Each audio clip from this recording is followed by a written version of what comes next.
My expectation was that Machado would probably win decisively in the early rounds via knockout. He was strong, explosive, just all-around more technical, talented fighter out of the two. They call him the Explosivo Machado for a reason. Cancio, what stood out to me most about him was just how awesome his story was. That'd be like a 100-to-1 kind of fight. He's a journeyman kind of opponent.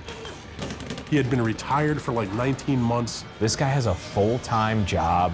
He does all of his training around working for the California Gas Electric Company. He can't make boxing his full-time job. And you're like, they're just picking up a check against Cancio as they try to maneuver to see what else they can get in terms of a bigger fight. Going into it, he was the kind of guy you root for, but I was more focused on his story than his ability to beat Machado.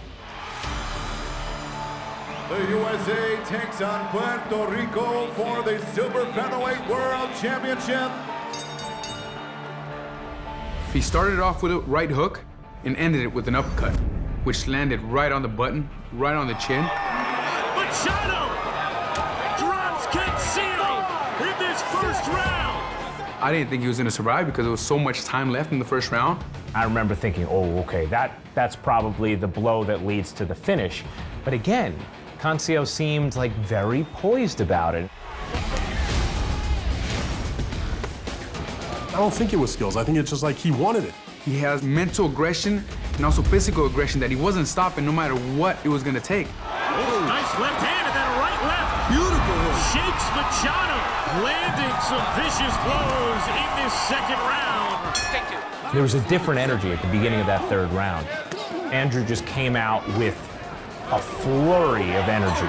He continued forward, fighting like a Julio Cesar Chavez type of style, attacking the body, uppercuts, hooks, landing whatever he could. Machado is hurt. By the end of that third round, he had A, hurt Machado, and B, convinced himself, whoa, I can win this fight. Fourth round comes, I remember it vividly. He landed a right hand, right down the middle to the stomach.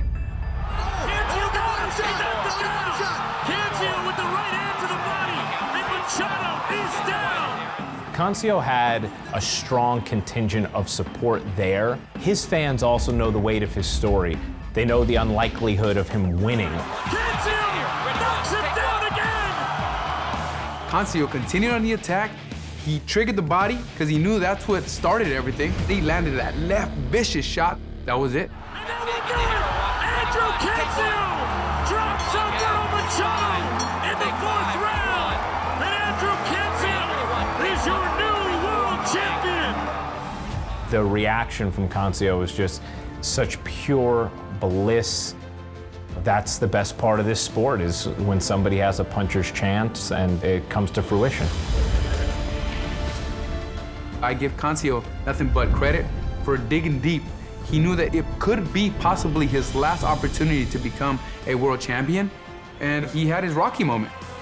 No matter what happens in the rematch, he's got this one great night that no one can ever take away from him. That's the stuff of dreams, and he did it.